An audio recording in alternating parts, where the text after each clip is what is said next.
নাম কি তোমার?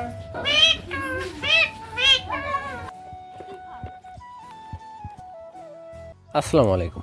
শ্বশুরবাড়ি গিয়ে বউয়ের কাছে শুনতে পেলাম ওদের পেয়ারা গাছে দুদিন ধরে একটা টিয়া পাখি আসে, এবং বউ আমার কাছে বায়না ধরলো যে পাখিটাকে আমাকে ধরে দিতে হবে। যদিও এটা কোনো সহজ কাজ না, তারপরে আমি বউ যেহেতু বায়না ধরছে আমি রাজি হয়ে গেলাম।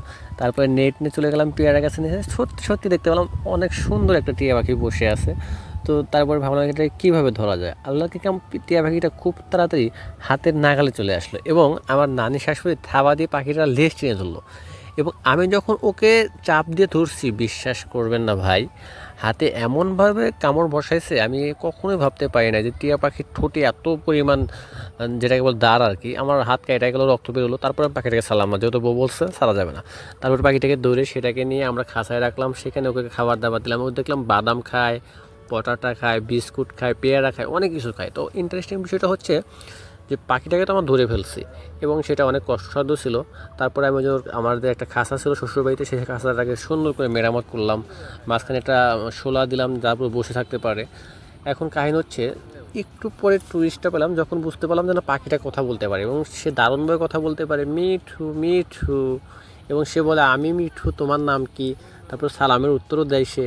তো এটা অনেক ইন্টারেস্টিং ছিল। কিন্তু অ্যাট দ্য মেন টাইম আমি বুঝতে পারলাম যে যেহেতু পাখিটা কথা বলতে পারে, অবশ্যই এটা একটা পোষা পাখি, এবং কারো না কারো পাখি সে অনেক কষ্ট করে ওকে কথা বলা শিখেছে। তখনই আমার একটু খারাপ লাগা কাজ করলো যে আমি হয়তো ভুল করে ফেলছি পাখিটাকে ধরে। আবার ভাবলাম না, ভুল করে নাই, পাখিটা যেহেতু চলে আইছে হয়তো খাঁচা থেকে বা ভুলে যেভাবে আমাদের এখানে চলে আইছে, তো এটাকে ধরছি আমি, কেউ না কেউ ধরতো। বাট আমি এখানে আপনাকে ক্লিয়ারলি বলতে চাই, যদি কেউ বলতে পারেন বা বলতে চান যে এই পাখিটা আপনার বা এই পাখিটার মালিক আপনি যদি উপযুক্ত প্রমাণ দিতে পারেন, ইনশাআল্লাহ আল্লাহর রহমতে আমি আপনাকে এই পাখিটাকে ফেরত দিয়ে দেবো। এটা আমি মোটেও মন গড়া কথা বলতেছি না।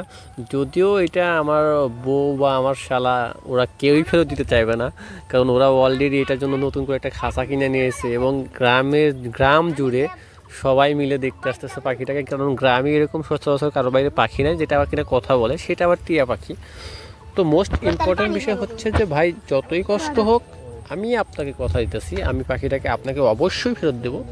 কারণ আপনি অবশ্যই এটাকে অনেক কষ্ট করে পালছেন, এবং আপনার পরিবারে যদি কোনো ছোটো ছোটো বাচ্চারা থাকে, সেটার সাথে ওর হয়তো অনেক ভাব রয়েছে, ভালোবাসা রয়েছে। তো সেটা আমি কখনো চাই না যে একজন মানুষ হিসাবে অন্যকে এরকমভাবে কষ্ট দেওয়া। বিশেষ করে আমি নিজে জানি যে একটা পোষা পাখি বা প্রাণীর প্রতি মানুষের কী পরিমাণ ফিলিংস কাজ করে, এটা আমি নিজেও জানি। কারণ আমার একটা বিড়াল ছিল, সেটাকে আমি অনেক ভালোবাসতাম। যখন সেটা হারিয়ে যায় তখন আমি অনেক কান্না করছিলাম। সো এটা আমি জানি, এই ফিলিংসটা আমি বুঝি।